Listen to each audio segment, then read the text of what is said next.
समय का महत्व। विजय एक गांव में रहता था। वो बहुत ही भला था, लेकिन उसमें एक दुर्गुण था। वो हर काम को टाला करता था। वो मानता था कि जो कुछ होता है भाग्य से होता है। एक दिन एक साधु उसके पास आया।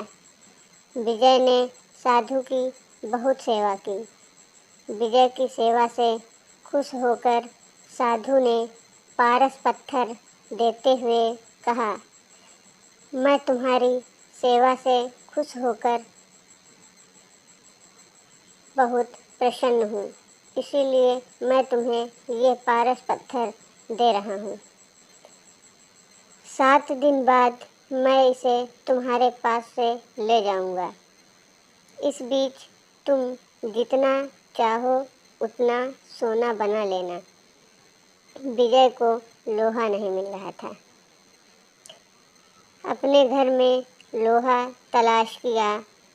थोड़ा सा लोहा मिला तो उसने उसी का सोना बनाकर बाजार में बेच दिया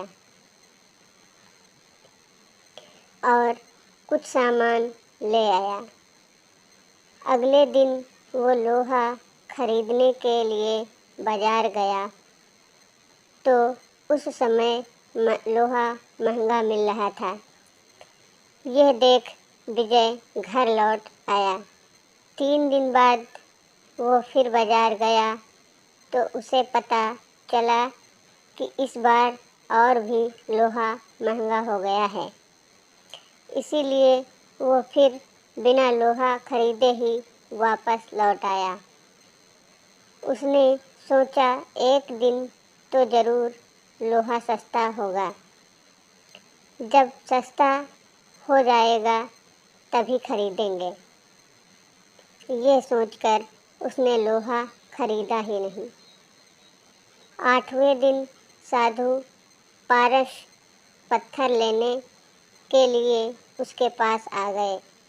विजय ने कहा, मेरा तो सारा समय ऐसे ही निकल गया। अभी तो मैं कुछ भी सोना नहीं बना पाया। आप कृपया इस पत्थर को कुछ दिन और मेरे पास ही रहने दीजिए।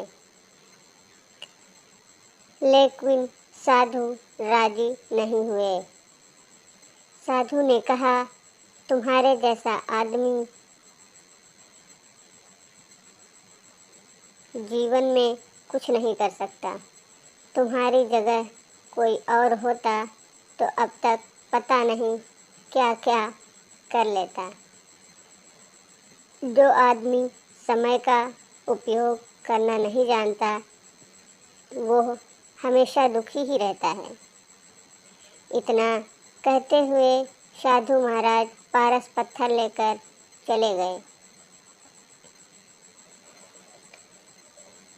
शिक्षा क्या है दोस्तों?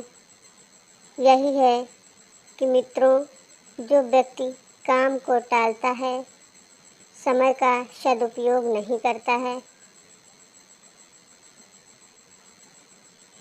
और केवल भाग्य के ही भरोसे रहता है, वो हमेशा दुखी ही रहता है। सदैव प्रसन्न रहिए। जो प्राप्त है वो पर्याप्त है।